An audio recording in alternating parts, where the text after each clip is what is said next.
Hello students, my name is Madhu Bhalla. Abhyas channel पे मैं आपका स्वागत करती हूँ। और अभी तक मैंने आईसीएसई के वीडियो अपलोड किए थे। ये वाला जो टॉपिक आप सामने देख पा रहे हो, जिसमें लिखा है कि रेस्पिरेशन इन ए ऑर्गेनिज्म, ये क्लास 8 का ही है। क्लास 8 का है, बट ये एनसीईआरटी का टॉपिक है। आप इससे जो है काफ़ी कुछ सीख सकते हो। जो मैं लेसन लिख के दे रही हूँ, आप अगर इतना भी रिवाइज करके जाते हो तो मेरी गारंटी है कि आपका जो है मोटिव जो है सॉल्व हो जाएगा। मतलब आपको जो है लेसन को रटना नहीं पड़ेगा अगर आप इस चैप्टर को पूरे को देख लेते हो।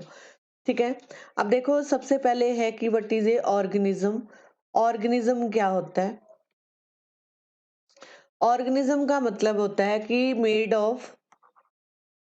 ऑफ आप साथ साथ नोट्स बना सकते हो। Made of small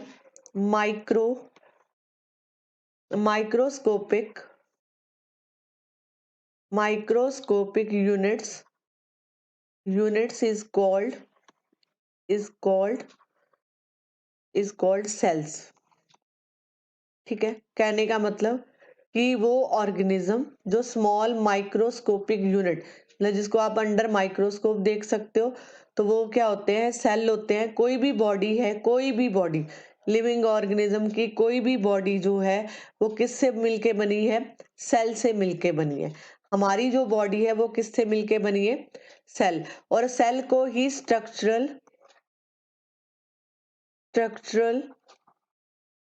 and functional unit बोला जाता है। फंक्शनल यूनिट बोला जाता है। तो ये क्या हो गया? सेल। क्लियर? अब देखो, जैसे हम इसमें चैप्टर का नाम है रेस्पिरेशन, आपको समझना पड़ेगा कि रेस्पिरेशन जो है लिविंग ऑर्गेनिज्म में कैसे होता है। जैसे हम लोग ब्रीद कर रहे हैं, सांस को अंदर ले रहे हैं, बाहर छोड़ रहे हैं, मतलब इसमें जो है इनहेलेशन हो रहा है, मतलब अंदर ले रहे हैं, फिर हम एक्सहेल कर रहे हैं। तो मतलब ये कैसे होता है? दूसरा है कि मान लो मैंने आपको बोला कि आप जो है ऐसे सीढ़ियां भाग के चढ़ो। ठीक है, मैंने आपको, आप यहाँ खड़े हो तो आप यहाँ से भाग के ऊपर जा रहे हो, फिर आप नीचे आ रहे हो, तो दैट मीन आप नोटिस करोगे कि आपकी जो ब्रीदिंग रेट है, मतलब ब्रीदिंग रेट जो है वो उसमें फर्क आएगा। ठीक है, मतलब आपका सांस जो है फूलना शुरू होएगा। तो कहने का मतलब है, कईयों में ब्रीदिंग जो है फास्ट होती है जब आप विग्रेस एक्सरसाइज करते हो। चाहे जैसे ये सीढ़ियों वाला एग्जांपल दिया, आप ऊपर की तरफ चढ़ रहे हो, फिर भाग के नीचे की तरफ आ रहे हो, तो यहाँ पे आपकी ब्रीदिंग जो है फास्ट होएगी। लेकिन जब आप चेयर पे बैठे हो, वहां पे आपका ब्रीदिंग रेट जो है नॉर्मल चलेगा। ठीक है, अब इसमें क्वेश्चन कैसा आया, पहले तो ये चीज समझो। इसमें मैंने क्वेश्चन आपको ये बताया अभी तक कि जो ऑर्गेनिज्म है वो कैसे होते हैं, मतलब रेस्पिरेशन इन ऑर्गेनिज्म।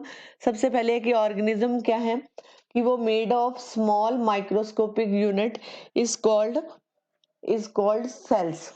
ठीक है, मतलब कहने का मतलब है कि जितने भी लिविंग ऑर्गेनिज्म है वो small microscopic unit of cell से बने हैं, तो इसलिए उनको सेल बोला जाता है। दूसरा क्वेश्चन इसमें ये पूछा जाए कि अगर मैं आपसे पूछूं कि right the name of structural and functional unit of life, तो वो क्या है? सेल।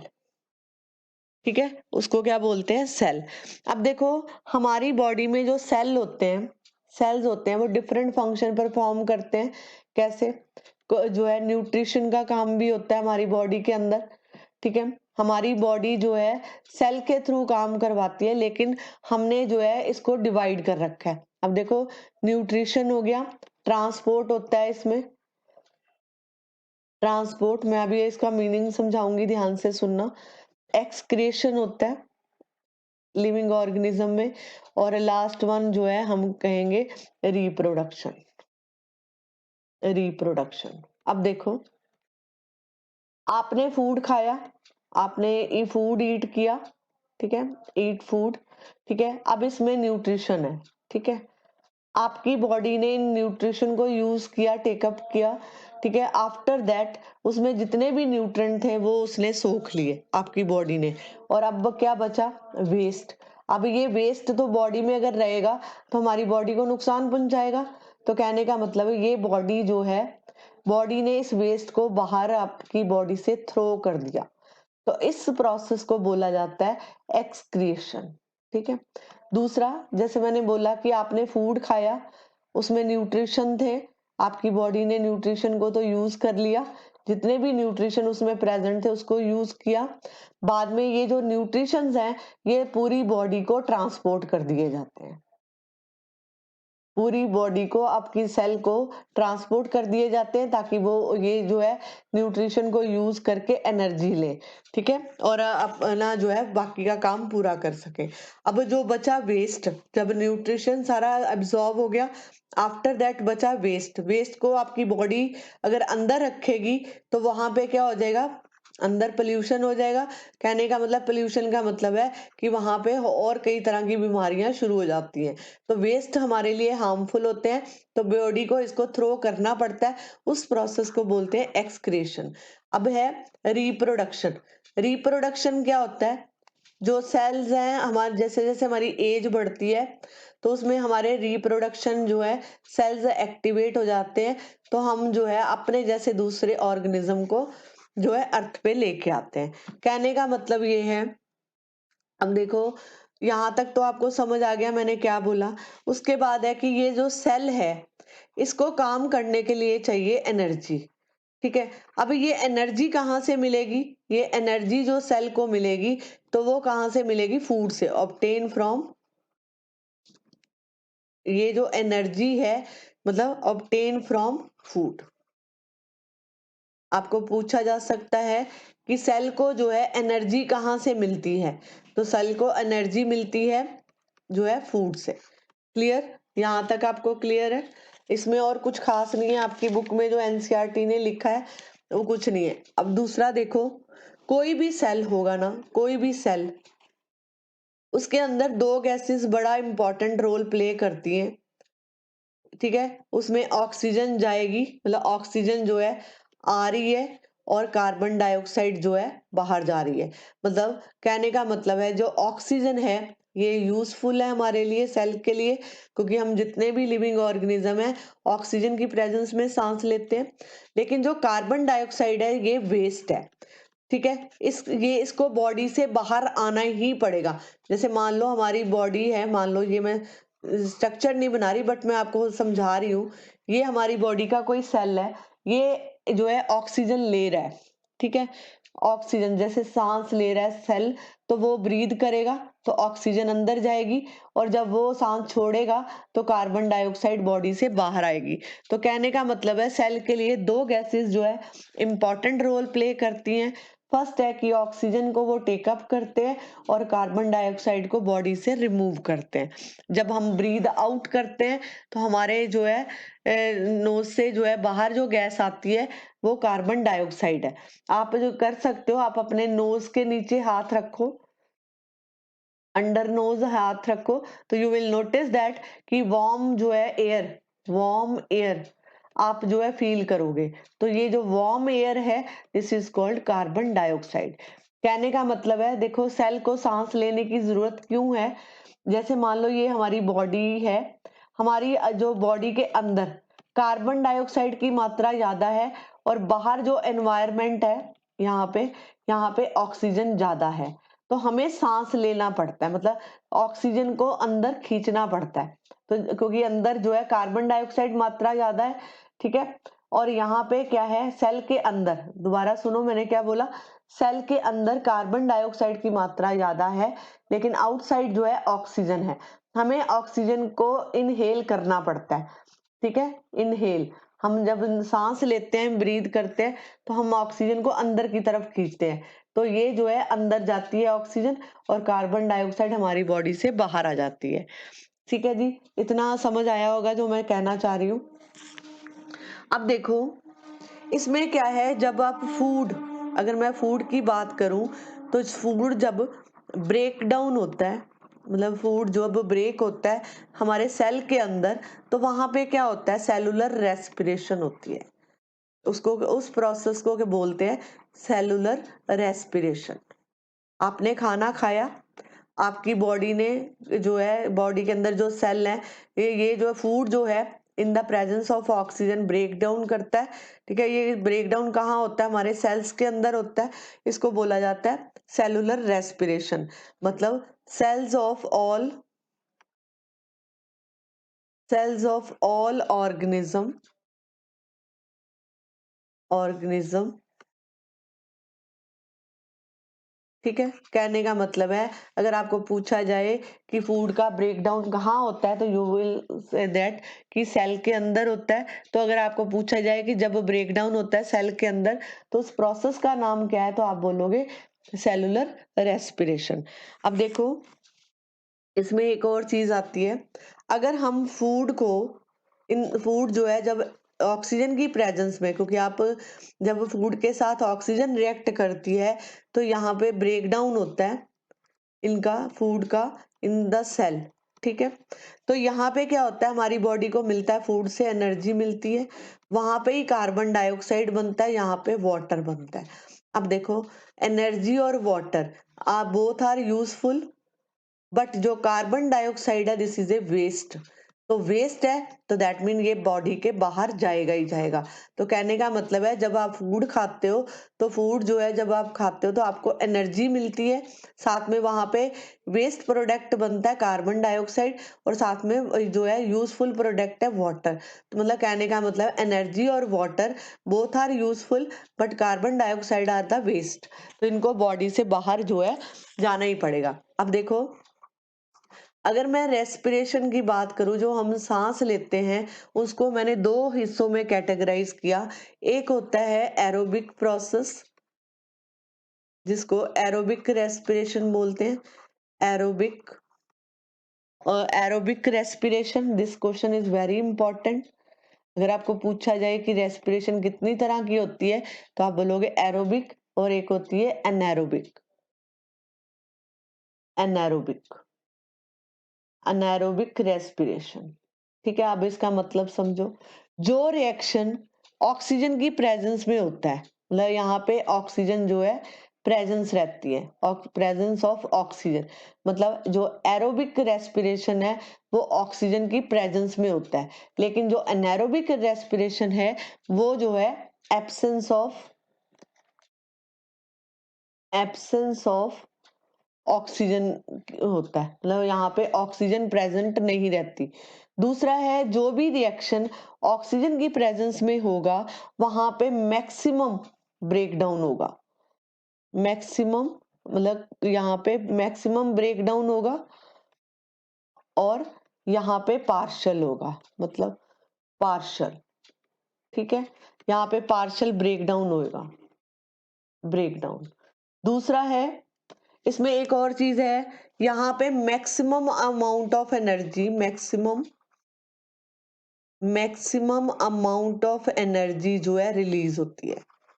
मतलब आपकी बॉडी को सेल को मैक्सिमम अमाउंट ऑफ एनर्जी मिलती है, और यहाँ पे less amount of energy release. अब मैं आपको क्वेश्चन बताती हूँ कि आप इसको किस तरह कर सकते हो। अब देखो अगर आपको पूछा जाता है कि व्हाट इज ए रेस्पिरेशन, तो आप कहोगे कि रेस्पिरेशन जो है रेस्पिरेशन का अगर आप बोलो तो कि टाइप ऑफ रेस्पिरेशन, तो आप कहोगे कि एरोबिक और अनएरोबिक। सेकंड, आपको पूछा जाएगा कि एरोबिक रेस्पिरेशन किसकी प्रेजेंस में होता है, तो you can say that oxygen की प्रेजेंस में। जो अनएरोबिक रेस्पिरेशन होता है वो एब्सेंस ऑफ ऑक्सीजन होता है।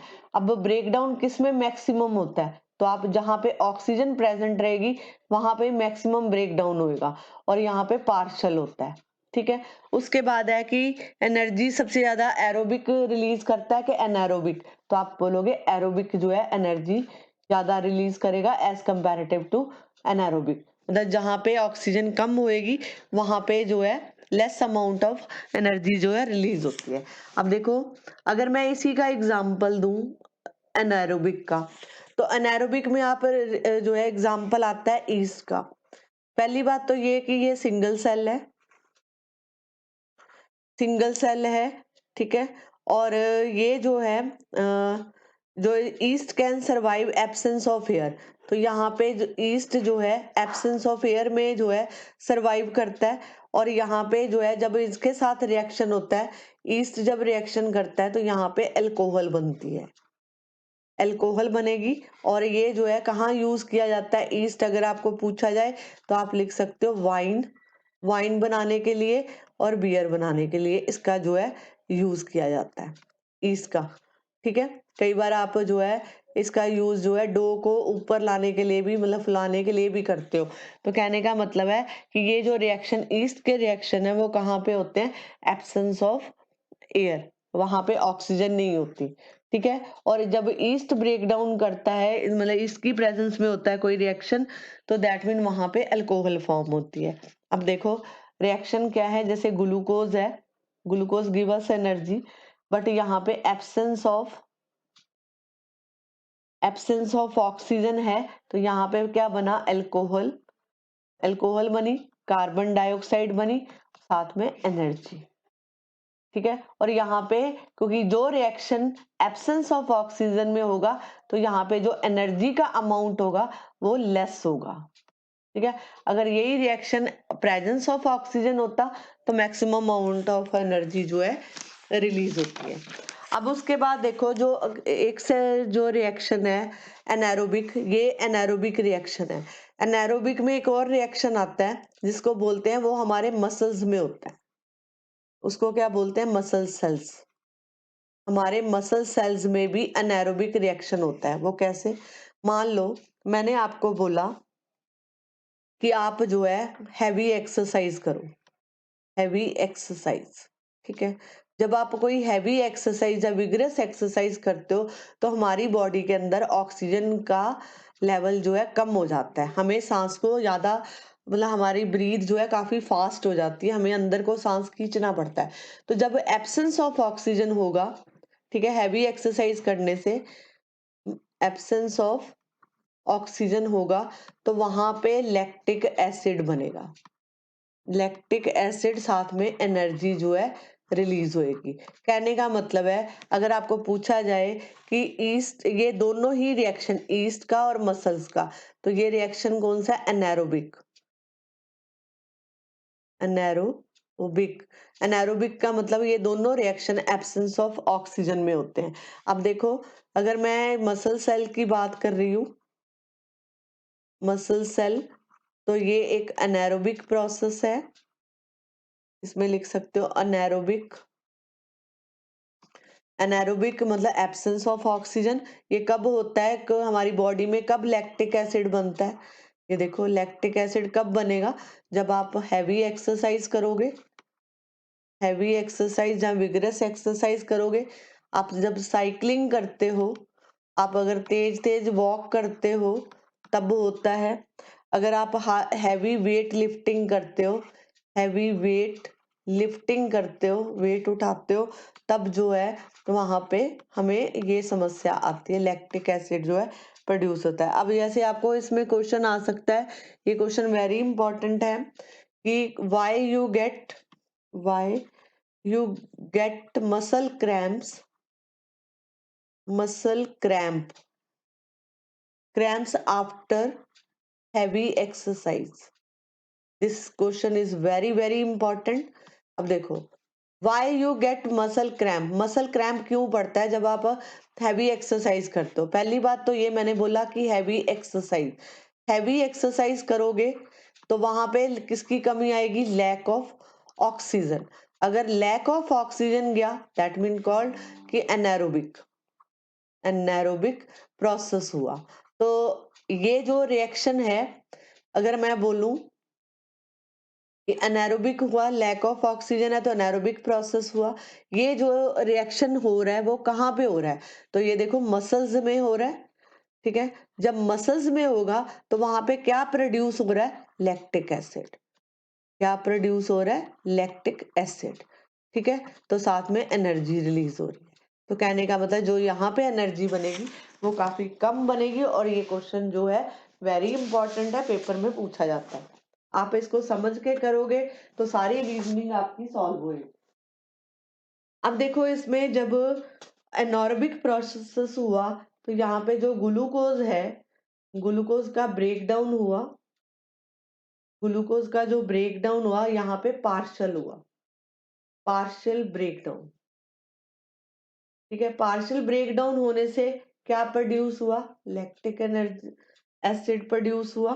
ठीक है, तो यहाँ पे जो क्रैम्प पड़ते हैं वो इसी वजह से पड़ते हैं, लैक्टिक एसिड की वजह से। अब देखो इसको खत्म कैसे किया जा सकता है।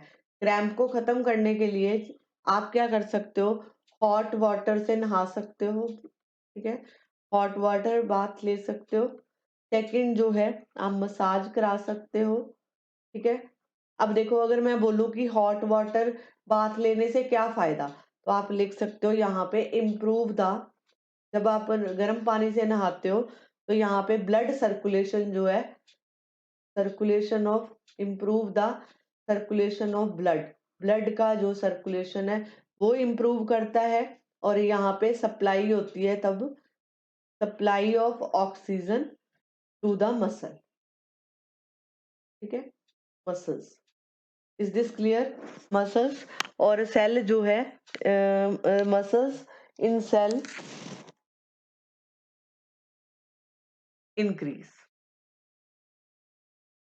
ठीक है, अब देखो यहाँ पे जो है क्या होता है, जब यहाँ पे सप्लाई ऑक्सीजन की पूरी आ गई तो कहने का मतलब है यहाँ पे कंप्लीट ब्रेकडाउन होगा, complete breakdown of lactic acid.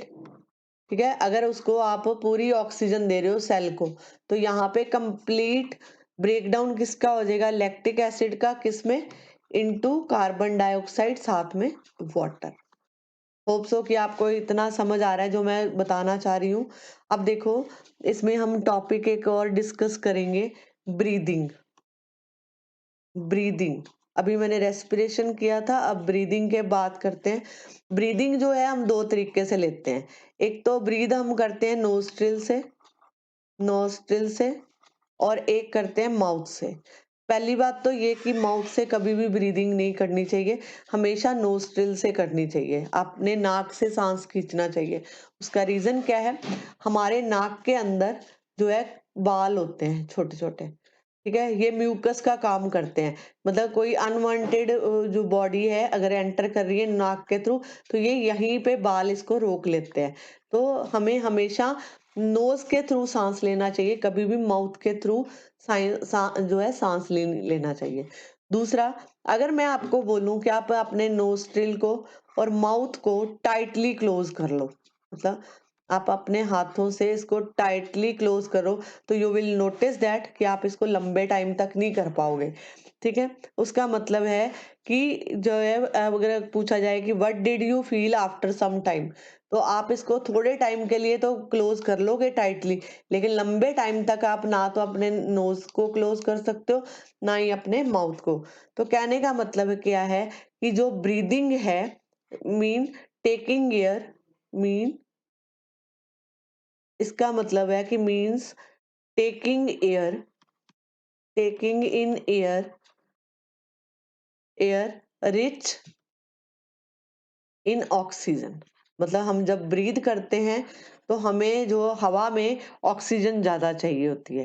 ठीक है, तो अब जब अगर आपको पूछा जाए कि हम जो है ब्रीदिंग के दौरान क्या इनटेक करते हैं, तो आप लिखोगे एयर रिच इन ऑक्सीजन, जिसमें ऑक्सीजन ज्यादा है। और अगर आपको बोला जाए कि गिविंग आउट, जो बॉडी से बाहर आता है, तो आप वहां पे लिखोगे गिविंग आउट एयर जो है वो किससे होती है, rich in carbon dioxide. Carbon dioxide is a waste, तो उसका बाहर जाना जरूरी है। ठीक है, तो ये जो आप कहते हो कार्बन डाइऑक्साइड बाहर कैसे जाती है, with the help of, with the help of respiratory organs. हमारी बॉडी के अंदर रेस्पिरेटरी ऑर्गन्स प्रेजेंट होते हैं, जिससे हम ऑक्सीजन को बाहर जो है कार्बन डाइऑक्साइड को बाहर की तरफ थ्रो करते हैं। ठीक है, होप सो कि आपको ये टॉपिक समझ आ रहा है जो मैं आपको समझाना चाह रही हूँ। अब देखो इसके लिए, ब्रीदिंग को समझने के लिए छोटे से पॉइंट है कि उसमें हम दो प्रोसेस का यूज करते हैं, जिसको इनहेलेशन और एक बोलते हैं एक्सहेलेशन, एक्सहेलेशन।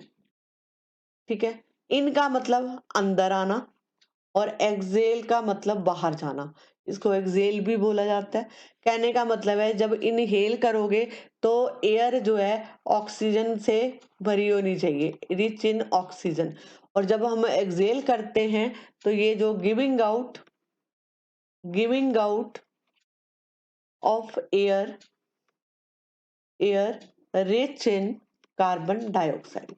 ठीक है, तो ये जो ऑक्सीजन का अंदर आना और कार्बन डाइऑक्साइड का बाहर जाना, ये एक कंटिन्यूअस प्रोसेस है। इसी से हमारी जो है ब्रीदिंग जो है प्रोसेस जो है चलता है। ठीक है, ब्रीदिंग प्रोसेस मतलब हम इनहेल भी करते हैं, एक्सहेल भी करते हैं, तो कहने का मतलब है ये कंटिन्यूअस प्रोसेस है, आप इसको रोक नहीं सकते। ठीक है जी। अब देखो जो ब्रीदिंग रेट है, जैसे मैंने आपको बोला कि आप ब्रीदिंग रेट यहाँ पे लिखें, ब्रीदिंग रेट। अब देखो ब्रीदिंग रेट, जब आप नॉर्मल बैठे हो तो नॉर्मल में ब्रीदिंग रेट स्लो होता है, तो चल रहा है, जैसे आप अपने रूम में बैठे हो आराम से, तो वहां पे नॉर्मल जो है पोजीशन पे बैठे हो तो स्लो चल रहा है।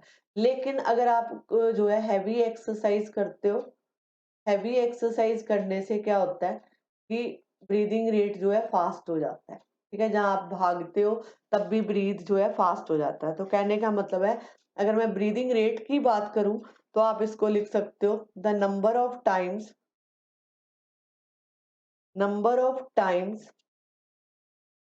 ए person breathe in a minute. एक मिनट में कोई भी पर्सन कितना ब्रीथ करता है, ठीक है, वो होता है उसका ब्रीदिंग रेट। अब ब्रीदिंग जो है, breathe one inhalation plus one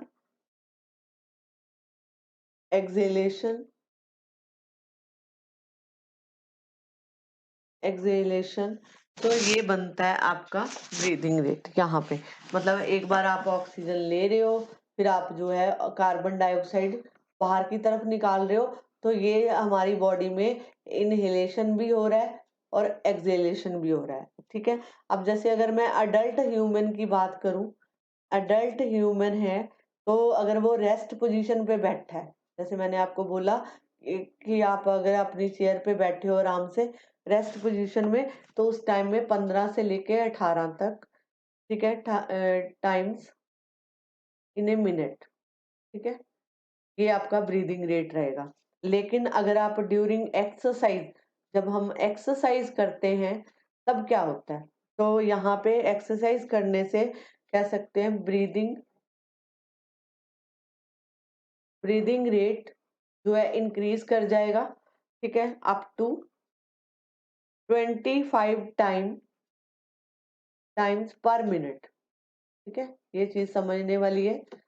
मतलब जब आप नॉर्मल बैठे हो तो 15 से 18 जो है टाइम मिनट रहता है, मतलब एक मिनट में। लेकिन अगर आप विग्रस एक्सरसाइज कर रहे हो, जहाँ भाग रहे हो, तब क्या होता है, तब जो है up to 25 time per minute हो जाता है।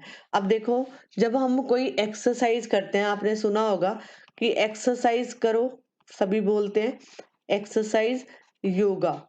तो योगा में ब्रीदिंग का जो है सबसे बड़ा रोल होता है। ब्रीदिंग प्रॉपर अगर वे से आप ले रहे हो, लंबे सांस ले रहे हो, मतलब टेक, इसको बोलते हैं take deep, take deep breathing. अगर आप डीप ब्रीदिंग करते हो, लंबे लंबे सांस लेते हो, ठीक है, तो उसमें क्या होता है आपके अंदर जो जाएगी मैक्सिमम जो है ऑक्सीजन जाती है, और वहां से जो बाहर आती है, मतलब आप इसमें क्वेश्चन पूछा जा सकता है कि जब आप एक्सरसाइज करते हो या योगा करते हो तो उसमें जो है मैक्सिमम अमाउंट ऑफ कौन सी गैस अंदर जाती है, तो आप बोलोगे इनहेल, इनहेल मोर ऑक्सीजन। तो ऑक्सीजन जब अंदर जाएगी तो वहां पे बर्निंग प्रोसेस फास्ट होता है, और जो लंबे सांस लेते हैं तो कहने का मतलब है उनमें जो है मोटापा भी कम आता है। तो कहने का मतलब है कि जब आप कोई भी एक्सरसाइज करते हो तो यहाँ पे कोई भी फिजिकल एक्सरसाइज हो गया, जहाँ फिजिकल एक्सरसाइज करते हो तो आपको जो है फील हंग्री, क्योंकि यहाँ पे सबसे ज्यादा एनर्जी यूज हो रही है, फूड जो है ब्रेक डाउन हो रहा है, ठीक है, ऑक्सीजन की प्रेजेंस में, तो ये हमें एनर्जी देगा और साथ में जो है कार्बन डाइऑक्साइड और वाटर, ठीक है।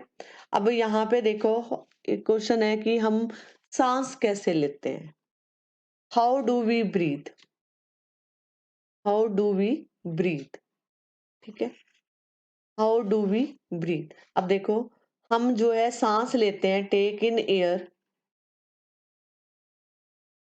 Take in air through nostril, हम अपने नोस्ट्रिल से सांस लेते हैं, ठीक है। यहाँ से जो है एयर पर जिसमें ऑक्सीजन है वो पास करती है, एयर पासिस थ्रू नोस्ट्रिल, जब आप सांस खींचते हो तो यहाँ पे नेसल कैविटी होता है, नेसल कैविटी तक पहुंचती है, ठीक है।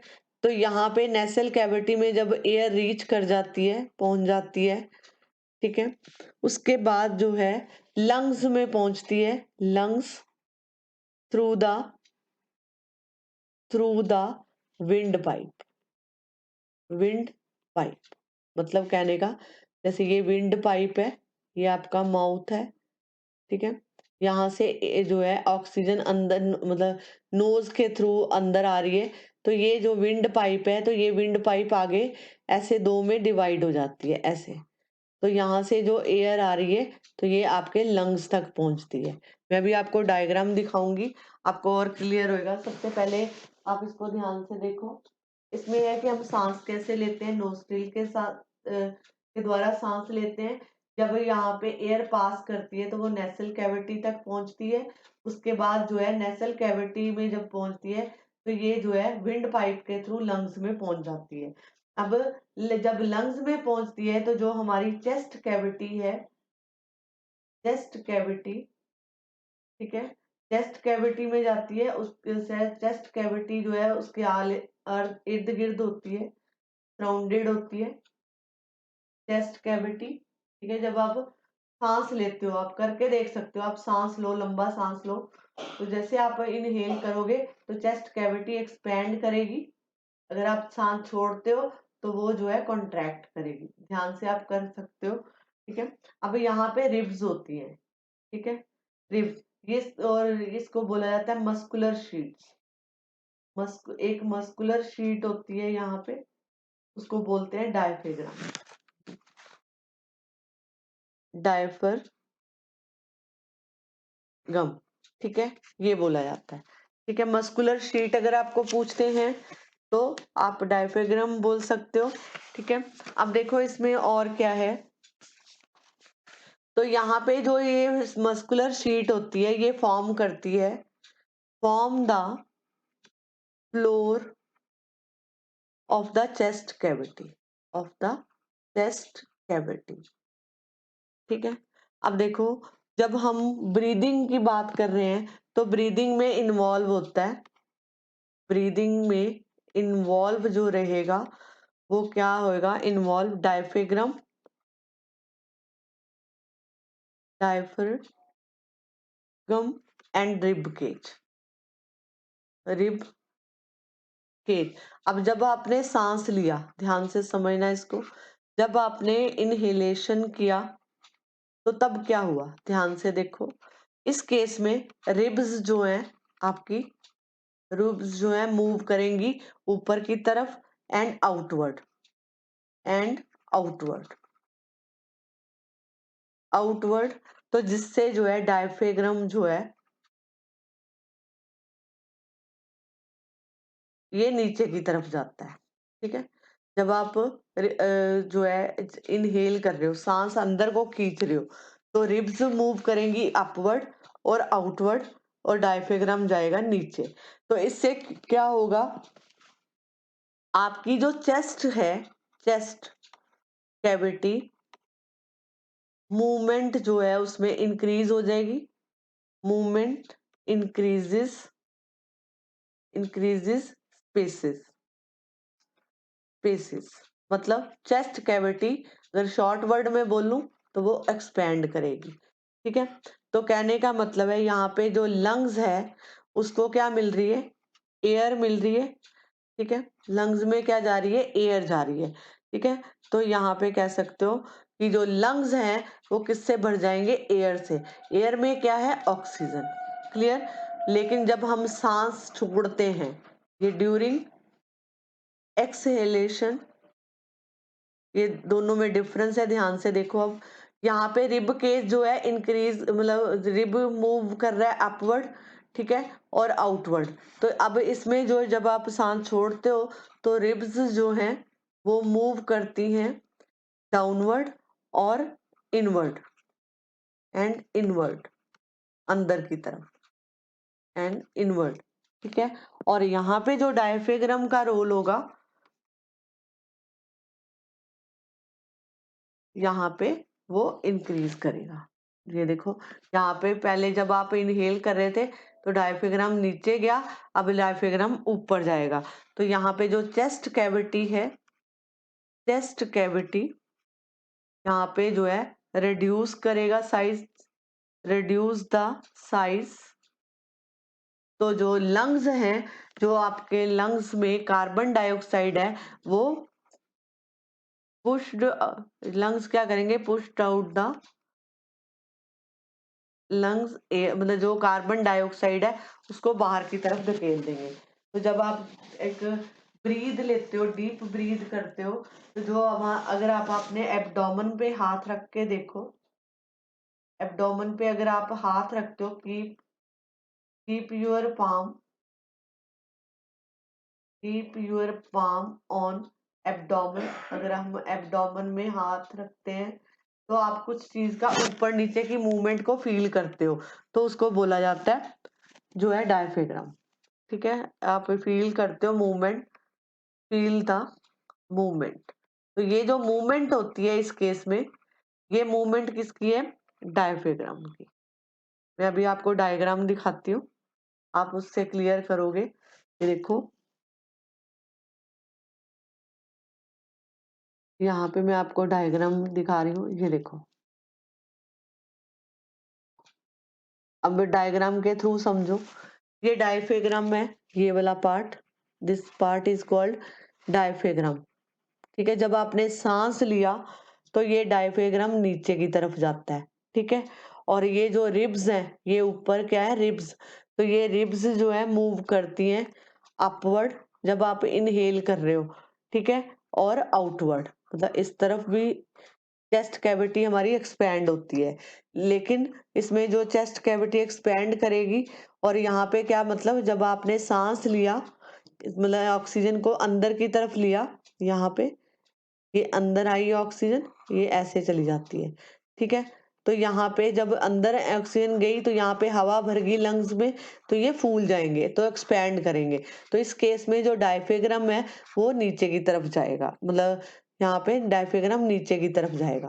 ठीक है, अब जब आपने सांस छोड़ा तो सांस छोड़ने से क्या हुआ, रिब्स जो है मूव करी डाउनवर्ड और इनवर्ड।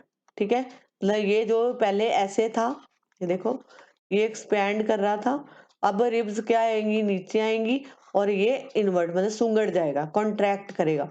यहाँ पे कॉन्ट्रैक्ट हो रहा है और यहाँ पे एक्सपैंड हो रहा है। ठीक है, तो ये एक्सपैंड वाला प्रोसेस जो है उसको बोलते हैं इनहेलेशन, और इसको बोलते हैं एक्सेलेशन, एक्सेलेशन। ठीक है, अब इसमें जो डायफ्राम की पोजीशन होएगी, डायफ्राम जो है ऊपर की तरफ आएगा, किस केस में, एक्सेलेशन में, और इसमें इनहेलेशन में डाउनवर्ड जाएगा।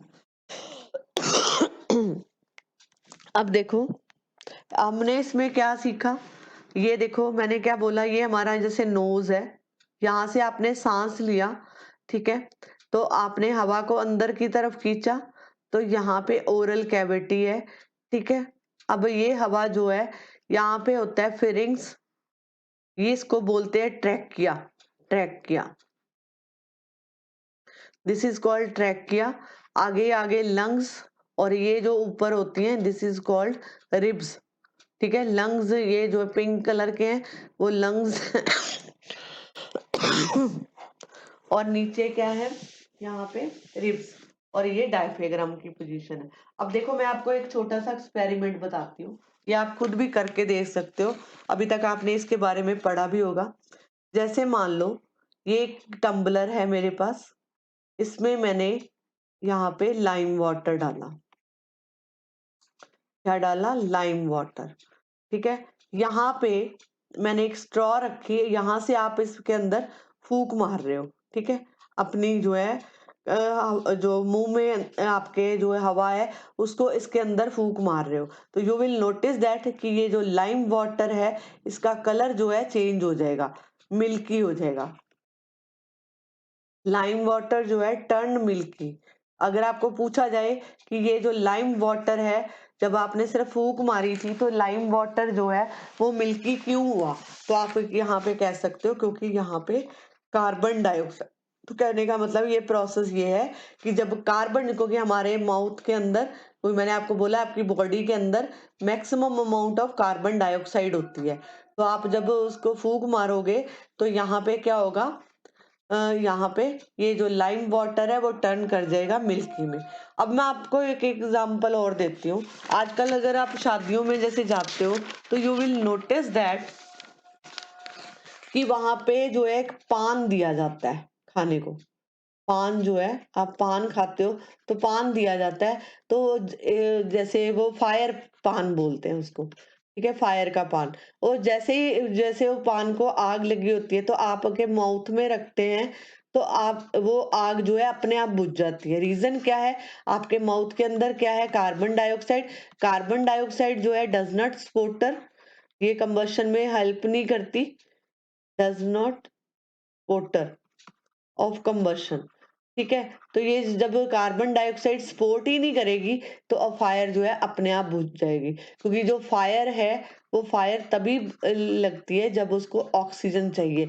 लेकिन यहाँ पे कौन सी गैस प्रेजेंट है, माउथ के अंदर कार्बन डाइऑक्साइड। ये रीजन है जो आपको आजकल शादियों में अट्रैक्शन का कारण बना हुआ है कि जलता हुआ पान जिसको बोलते हैं, तो वो माउथ में रखते हैं तो वहां पे आग बुझ जाती है। रीजन क्या है, वहां पे कार्बन डाइऑक्साइड होती है, कार्बन डाइऑक्साइड जो है जो बढ़ने में हेल्पफुल नहीं है, तो इसलिए वहां पे आग जो है बुझ जाती है, ठीक है।